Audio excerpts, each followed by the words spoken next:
ভগবতে বাসুদেবায়। শ্রাবণে পূর্ণিমা তিথি ঝুলন দেখিতে, আসিবে গোকুলে কৃষ্ণ সাত ছিল চিত্তে। আজকের বিষয়টি গুরুত্বপূর্ণ হতে চলেছে মকর রাশি বা মকর লগ্নের জাতক জাতিকাদের ক্ষেত্রে। বাংলার শ্রাবণ মাস অর্থাৎ 18 জুলাই 2026 থেকে 18 আগস্ট 2026, রবি প্রত্যেক মাসে এক একটি রাশিতে অবস্থান করে। তাই এই শ্রাবণ মাসে রবি ঠিক কর্কট রাশিতে অবস্থান করতে চলেছে। তাই মকর রাশি বা মকর লগ্নের জাতক জাতিকারা আপনারা কেমন ফল পেতে চলেছেন তা আমি আচার্য কমল শাস্ত্রী আপনাদের কাছে এই ভিডিওতে বিস্তারিতভাবে আলোচনা করব। ধৈর্য সহকারে আপনারা ভিডিওটি দেখবেন। আমার প্রিয় দর্শক বন্ধুকে ঠিক রথযাত্রার শুভেচ্ছা ও ভালোবাসা জানাই। আমি আশা করি অনাদির আদি গোবিন্দের অশেষ করুণায় আপনারা সকলেই কুশলে আছেন। আমি কারো ব্যক্তিগত জন্মছক বা ন্যাটাল চার্ট নিয়ে বিচার বিশ্লেষণ করছি না। ঠিক এই শ্রাবণ মাসের গ্রহ সন্নিবেশের মাধ্যমে একটি ছক প্রস্তুত করে তারপরে বিচার এবং ফলাদেশ করব। সেটি হবে আপনাদের এই শ্রাবণ মাসের গাইডলাইন। এরপরেই আমি চলে আসছি। দেখুন, মকর রাশিটি রাশিচক্রের 10তম রাশি এবং এই রাশির অধিপতি গ্রহ হচ্ছে শনিদেব এবং এই রাশির ক্ষেত্রে শুক্র এবং বুধ শুভকারক গ্রহ। এই মকর রাশির ক্ষেত্রে চন্দ্র, মঙ্গল, রবি এবং বৃহস্পতি অশুভকারক গ্রহ। ঠিক এই মকর রাশিতে মঙ্গল তুঙ্গস্থ হয় এবং বৃহস্পতি এই মকর রাশিতে নিচস্থ হয়। আমি আচার্য কমল শাস্ত্রী প্রত্যেক বুধবার এবং শুক্রবার সন্ধ্যা 8:30 এই ইউটিউব চ্যানেলে লাইভ অনুষ্ঠান করে থেকে ঠিক ওই সময় আমাকে ফোন করলে আপনারা নিজেদের ভাগ্য বিষয়ে জানতে পারবেন। তাছাড়া বিভিন্ন ধরনের ভিডিও আপলোড করে থেকে সেগুলি পাওয়ার জন্য আমার চ্যানেলকে সাবস্ক্রাইব করে বেল আইকনে ক্লিক করে রাখুন। যখন আমি লাইভ অনুষ্ঠান বা যে কোনো ভিডিও আপলোড করলে আপনাদের নোটিফিকেশন পৌঁছে। এই মকর রাশি জাতক জাতিকাদের ক্ষেত্রে রাশিপতি শনি, বুধ এবং শুক্র, যার জন্মকাল শুভ থাকলেও এই গোচর চলাকালীন শ্রাবণ মাসে যদি শুভ ভাব দিয়ে গোচর করে থাকে তাহলে কিন্তু শুভ প্রভাব কিন্তু সে পেতে বাধ্য। এবং যেহেতু শ্রাবণ মাসে রবি কর্কট রাশিতে, আপনাদের ঠিক 7ম ভাবটি হচ্ছে কর্কট রাশিতে অবস্থান করবে, যা জলরাশি এবং চর রাশি।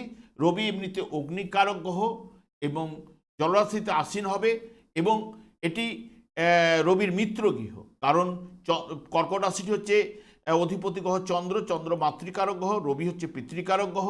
যেহেতু অবস্থান করছে এখানে মিত্র ঘরে শুভ প্রভাব কিন্তু বিস্তার ঘটাবে। 3টি নক্ষত্রের মাধ্যমে রাশিটি অতিক্রান্ত করবে। রবি প্রথমেই কিন্তু পুনর্বসু নক্ষত্রে প্রবেশ করবে, যা 18 জুলাই থেকে 20 জুলাই বৃহস্পতির নক্ষত্রে। যেহেতু রাশিচক্রের 5ম ভাব সিংহ রাশির অধিপতি গ্রহ রাশিচক্রের 4র্থ ভাবে অবস্থান করতে চলেছে, সেই কারণে মেধাভাব ভালো হবে এবং বোঝার দিকটাও কিন্তু ভালো হবে, রুচিশীল মনোভাব থাকবে। এবং পিতৃ বা মাতৃকুলে যদি কোনো শ্লেষা রোগ থেকে থাকে জাতকের মধ্যে বর্তাবার সম্ভাবনা কিন্তু প্রবল। তা না হলেও ঠান্ডায় কষ্ট পাওয়ার সম্ভাবনা বা ঠান্ডা লাগার প্রবৃত্তি তার মধ্যে কিন্তু থাকবে। লেখাপড়ার প্রতি একটু আগ্রহ থাকবে, দূরভ্রমণের সুযোগ কিন্তু প্রদান করবে, জলা জমি লাভের সম্ভাবনাও কিন্তু প্রদান করতে পারে। রবি যখনই শনির নক্ষত্রে অর্থাৎ পুষ্যা নক্ষত্রে প্রবেশ করবে 21 জুলাই থেকে 3 আগস্ট পর্যন্ত, জাতক সেই সব কাজ ভালো লাগবে যাতে ভেতর দিক দিয়েই হোক বা বাইরের দিক দিয়েই হোক সমাজে শ্রীবৃদ্ধি তৈরি হতে পারে এবং বিদ্যা শিক্ষার ক্ষেত্রে আশানুরূপ ফল পাবে না। তার জন্য কি হবে, একটা মনোকষ্ট জাতকের মধ্যে থাকবে এবং পিতার সাথে মতের মিলও কিন্তু দেবে না এবং সরকার বা সমাজের সাথে ভুল বুঝাবুঝির সম্ভাবনা কিন্তু প্রদান করতে পারে।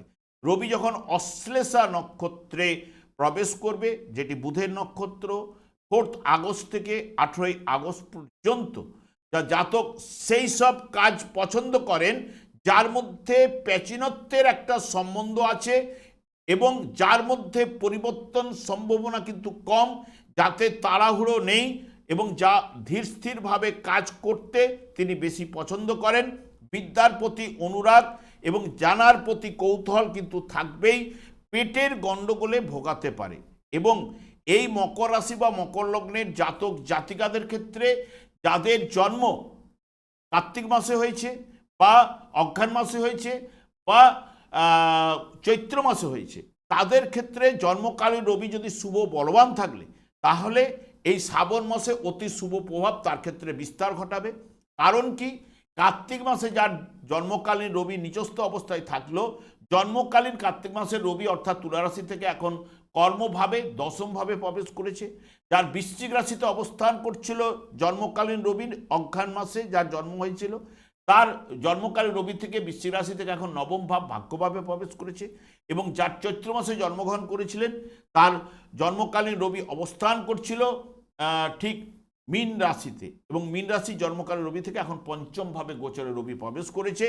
যাবতীয় বিষয়ে উদ্যম লাভ, কর্মলাভের যোগ প্রদান করতে পারে, আর্থিক উন্নতি সফলতা কিন্তু নিয়ে আসতে পারে, এবং পিতার সাহায্যে ভাগ্য উন্নতি বা পৈতৃক ব্যবসার সঙ্গে যুক্ত হতে পারে, কর্মলাভের যোগ সৃষ্টি করতে পারে, এবং যারা ব্যবসা বাণিজ্যের সঙ্গে যুক্ত রয়েছেন তাদের উন্নতি সাফল্য প্রদান করতে পারে, যারা উচ্চশিক্ষার সঙ্গে যুক্ত রয়েছেন তাদের ক্ষেত্রেও সাফল্য নিয়ে আসবে, সন্তানের কাজকর্মে বা পড়াশোনায় বলুন কর্মলাভের যোগের সৃষ্টি করতে পারে, এবং সকলের সহিত একটা সুসম্পর্ক বজায় কিন্তু থাকবে। বর্তমানে দেখুন মকর রাশি বা মকর লগ্নের জাতক জাতিকাদের ক্ষেত্রে রবি অষ্টম ভাবের অধিপতি গ্রহ সপ্তম ভাবে অবস্থান করতে চলেছে। সপ্তম ভাবে অবস্থান করার কারণে কি হচ্ছে, অষ্টম ভাবের যে অশুভ প্রভাবটা কিছুটা হলো হ্রাস বৃদ্ধি ঘটাবে, এবং সপ্তম ভাব যেহেতু স্বামী হলে স্ত্রী বা স্ত্রী হলে স্বামী, এই দুজনের মধ্যে একটা ইগো বা অহংকারের লড়াই কিন্তু এই শ্রাবণ মাসে ঘটতে চলেছে। তবে মেজাজ আপনাকে নিয়ন্ত্রণ রাখা এবং ধৈর্য ধরা অত্যন্ত জরুরি। তবে অবিবাহিতদের বিবাহের কথাবার্তা এগুতে পারেন, এবং রবির প্রভাবে আর্থিক লাভের সম্ভাবনা, কর্মক্ষেত্রে প্রভাব প্রতিপত্তি বিস্তার ঘটাবে।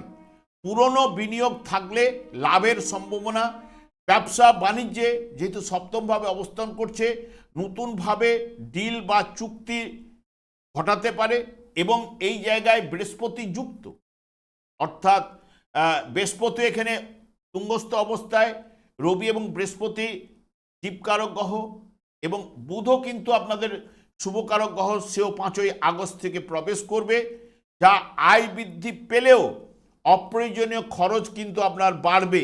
আইনি বা সরকারি কোনো কাজে যদি আটকে থেকে থাকে তাহলে এই শ্রাবণ মাসে তা কিন্তু মিটে যেতে পারে, এবং বিশেষ করে বৃহস্পতিও সঙ্গে যুক্ত, এখানে গুরু আদিত্য যোগ সৃষ্টি করবে, এবং রবি বুধে বুধায়িত্ব যোগ সৃষ্টি করলে এই জায়গায় সেই মতো বুধায়িত্ব যোগের ফল কিন্তু পাওয়া যায় না। তবে রবি বুধ যেহেতু মিত্র কারক গ্রহ, এদের প্রভাব বিস্তার ঘটাতে পারে, এইটুকু বলতে পারি। তবে বৃহস্পতি আপনাদের উচ্চস্থ অবস্থায় সপ্তমভাবে একাধিক ক্ষেত্রে সুবর্ণ সুযোগ ও সৌভাগ্য কিন্তু বয়ে নিয়ে আসবে, এইটুকু জোর দিয়ে বলতে পারি। কারণ কি, এই বৃহস্পতি আপনাদের লাভ ভাবের উপর পূর্ণ দৃষ্টি দেবে, রাশি ভাবের উপর পূর্ণ দৃষ্টি দেবে, তৃতীয় ভাবের উপর পূর্ণ দৃষ্টি দেবে, যা আপনাদের ক্ষেত্রে একাধিক সুবর্ণ সুযোগ ও সৌভাগ্য কিন্তু বয়ে নিয়ে আসার সম্ভাবনা প্রদান করতে পারে। বিশেষ করে সপ্তমভাবে অবস্থান করার জন্য ব্যবসা বাণিজ্যে লাভজনক কিন্তু প্রদান করবে, এবং ব্যবসা বাণিজ্যের পরিধিও কিন্তু আপনি বাড়াতে আপনাকে সাহায্য করবে এই বৃহস্পতি, বা এটি আপনার ক্ষেত্রে বাড়ানোর জন্য বা অন্য জায়গায় একটা ব্যবসা নির্ধারণ করার জন্য শুভ সময় কিন্তু এই সময়টি, এবং লাভ ভাবের উপর পূর্ণ দৃষ্টি প্রদান করবে, যা আয়ের নতুন পথগুলো আপনার খুলে যাবে, এবং বিবাহের যোগও কিন্তু প্রদান করবে, এবং দাম্পত্য জীবনে সুখ শান্তি এবং আপনার মধ্যে সুনাম লাভ এবং হঠাৎ অর্থ ও সম্পদ প্রাপ্তির জায়গাও কিন্তু এই বৃহস্পতি নিয়ে আসবে। রবির সঙ্গে যুক্ত এবং আপনাদের শুভকারক গ্রহ বৃহস্পতির সঙ্গেও কিন্তু যুক্ত হবে।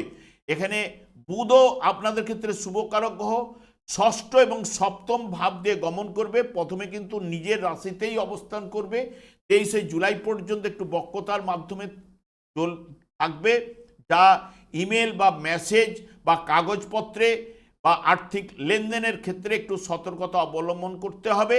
তবে বারবার চিন্তা ভাবনা করে আপনাদের ওই সময়টা এগোনো উচিত। তবে 23শে জুলাইয়ের পর আস্তে আস্তে আপনার অবস্থার উন্নতি বুধ কিন্তু ঘটাবে, যেহেতু শুভকারক গ্রহ। লেখকদের ক্ষেত্রে সবথেকে শুভ সময় বা আয় বাড়িয়ে তুলবে লেখকদের ক্ষেত্রে এই বুধ।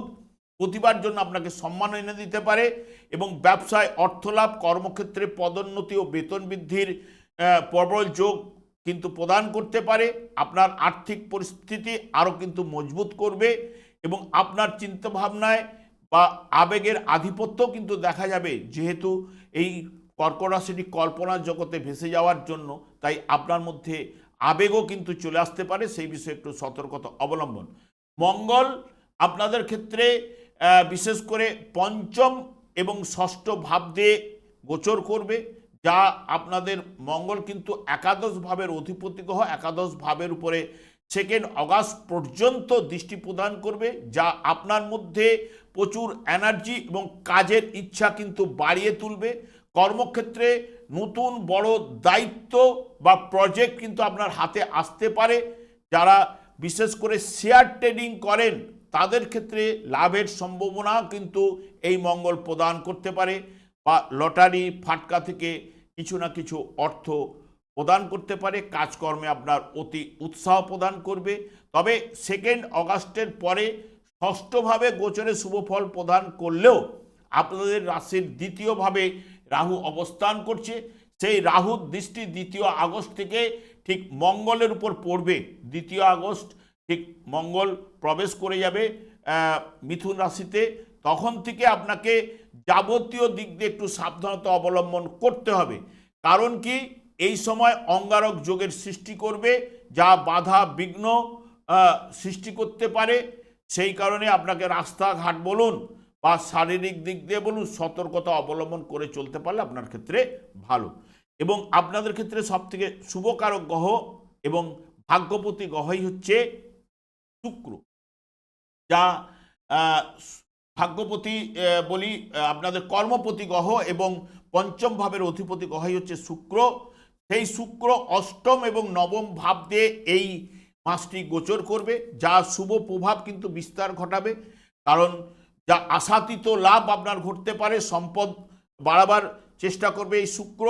প্রেমে আপনার রোমান্স আসবে, নতুন প্রেমের সঙ্গে আপনি যুক্ত হওয়ার জায়গাটা কিন্তু প্রদান করতে পারে। সব কাজকর্মে আকর্ষণ বৃদ্ধি, আধ্যাত্মিক চেতনার বিকাশ ঘটাবে এবং আপনাকে সৌভাগ্যশালী কিন্তু করে তুলবেই। বিপরীত লিঙ্গের সহিত নিবিড় ভালোবাসা এবং যারা বিশেষ করে শেয়ার ট্রেডিং করেন তাদের ক্ষেত্রে লাভ, লটারি ফাটকা, ব্যবসা বাণিজ্যে যেহেতু কর্মপতি গ্রহ, ব্যবসা বাণিজ্যে উন্নতি, সফলতা, চাকরি ক্ষেত্রেও উন্নতিও কিন্তু প্রদান করতে পারে, বা ট্রান্সফার বদলির জায়গাটাও কিন্তু নিয়ে আসতে পারে। এবং শনি বিশেষ করে আপনাদের রাশিপতি গ্রহ এবং অর্থপতি গ্রহ 3য় ভাবে অবস্থান করবে, যা শুভফল প্রদান করে এবং বিশেষ করে এই জায়গায় শক্তিশালী এবং রাজযোগের ফল আপনাদের প্রদান করতে পারে। কারণ বৃহস্পতি এর সঙ্গে আপনার শনির সংযোগ ঘটবে, যা শুভ প্রভাব কিন্তু নিয়ে আসতে পারে। আপনার আত্মবিশ্বাস এবং ঝুঁকি নেওয়ার ক্ষমতা বহুগুণ কিন্তু বেড়ে যাবে। বিশেষ করে কাজের চাপ ও পরিশ্রমের বাড়লেও ব্যবসায় প্রচুর উন্নতির যোগ, কারণ যেহেতু সপ্তমভাবে বৃহস্পতি রয়েছে, আপনাদের রাশিভাব এবং বা লগ্নভাব এবং লগ্নপতি বা রাশিপতির উপর পূর্ণ দৃষ্টি দেবে, যা বক্রতার মধ্যে রয়েছে শনিদেব, যা ফলগুলি আপনার ধীর স্থির হতে পারে, তবে ফল কিন্তু উঠে আসবে, সেটা দেরিতে হলো। রাহু এখানে শনিদেবকে রিপ্রেজেন্ট করছে। আপনাদের দ্বিতীয়ভাবে অর্থভাবে অবস্থান করার কারণে উপার্জনের পথ আপনার প্রশস্ত করতে পারে, তেমনি অপ্রয়োজনীয় খরচও কিন্তু বাড়িয়ে দিতে পারে। মাঝে মধ্যে আপনাকে কথাবার্তার মধ্যে আপনাকে সংযতও কিন্তু হতে হবে, কারণ আনলিগেল কথাবার্তাগুলো মুখ দিয়ে বেরিয়ে আসতে পারে, কারণ আপনার দ্বিতীয়ভাবে যেহেতু রাহু অবস্থান করছে এবং অকস্মাৎ প্রাপ্তিযোগও সৃষ্টি করতে পারে। শেয়ার বা ফাটকা ব্যবসায় লাভও কিন্তু আপনার ঘটাতে পারে। কেতু আপনাদের ঠিক অবস্থান করছে অষ্টম ভাবে। অষ্টম ভাবটি হচ্ছে আধ্যাত্মিকতার ভাবে বলা হয়, গুপ্তবিদ্যার কথা বলা হয়, তাই অপ্রত্যাশিত লাভের জায়গাটাও কিন্তু এই নিয়ে আসতে পারে।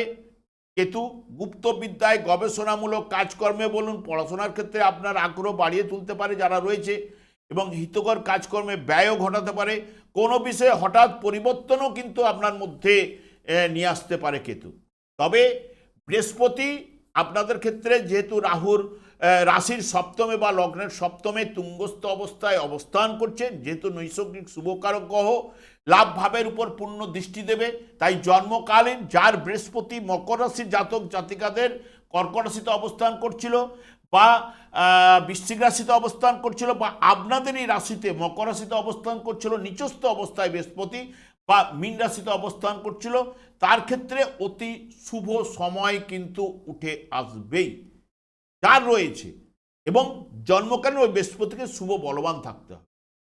এই যে মঙ্গল আপনার পঞ্চম ভাবে অবস্থান করলেও দেখবেন যার মঙ্গল দেখবেন বৃশ্চিক রাশিতে বা ধনু রাশিতে অবস্থান করছে, 2 আগস্ট পর্যন্ত তার ক্ষেত্রে অতি শুভ প্রভাব বিস্তার ঘটাবে।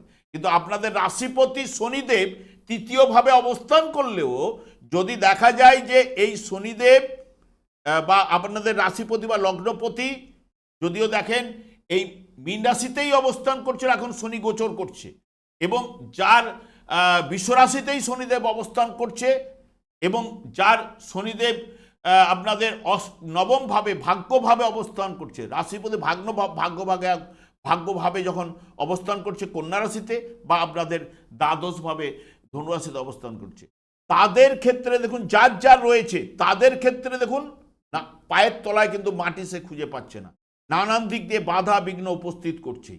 সেই কারণেই শনিদেবকেই আমি বারবার সন্তুষ্ট করার কথা বলে যাই, কারণ কলিযুগটি হচ্ছে শনি রাহুর দ্বারাই পরিচালিত। ভাগ্যবিধাতা শনিদেবের উপর মানে আপনাদের রাশিপতি বা লগ্নপতির উপরেই কর্মফল প্রদান দণ্ডদান ন্যস্তভার করে রেখেছে। এই যে রাশিচক্রের যেহেতু আপনারা কর্মভাব দশম ভাব এবং একাদশ ভাব রাশিচক্রে কেন শনিদেবকে দিয়ে রেখেছে, শনিদেবের উপর সেই দশম ভাব হচ্ছে কর্ম, তাহলে কর্মফল প্রদান এবং কর্মফল প্রদানের সাকসেস আপনি পাবেন কিনা, সেই কারণেই রাশিচক্রের মধ্যে ওই দুটি স্থান ওনাকে দেওয়া হয়েছে। এবং এই শনিদেবকে সন্তুষ্ট করতে গেলে কলিযুগের এই যে আমাদের 4টি যুগ রয়েছে, 4টি যুগে 4টি যুগধর্ম রয়েছে, কলিযুগের যুগধর্ম হরে কৃষ্ণ মহামন্ত্র, এই নাম আপনি জপ করুন, আপনার জীবনটা বদলে যাবে। এবং এই কৃষ্ণ নামের মধ্যে আকর্ষণ শক্তি প্রবল রয়েছে, যা শুধু শনিদেব একাই নন, অন্যান্য গ্রহগুলোকেও সঠিক পথে নিয়ে যাওয়ার চেষ্টা করবে, আপনাকে শুভ ফল কিন্তু এনে দেবে। আমি আর দীর্ঘায়িত না করে আমি আচার্য কমল শাস্ত্রী প্রত্যেক বুধবার এবং শুক্রবার সন্ধ্যা 30 মিনিটে এই ইউটিউব চ্যানেল লাইভ অনুষ্ঠান করে থাকি। ঠিক ওই সময় আমাকে ফোন করলে আপনারা নিজেদের ভাগ্য বিষয়ে জানতে পারবেন। তাছাড়া বিভিন্ন ধরনের ভিডিও আপলোড করে থাকি, সেগুলি পাওয়ার জন্য আমার চ্যানেলকে সাবস্ক্রাইব করে বেল আইকনে ক্লিক করে রাখুন। যখন আমি লাইভ অনুষ্ঠান বা যে কোনো ভিডিও আপলোড করলে আপনাদের নোটিফিকেশন পৌঁছে যাবে। আমি অনাদি রাধি গোবিন্দের কাছে প্রার্থনা করি আপনারা ভালো থাকুন, সুস্থ থাকুন, আনন্দে থাকুন। আজ এই পর্যন্ত, পরে ভিডিও দেখা হচ্ছে। নমস্কার।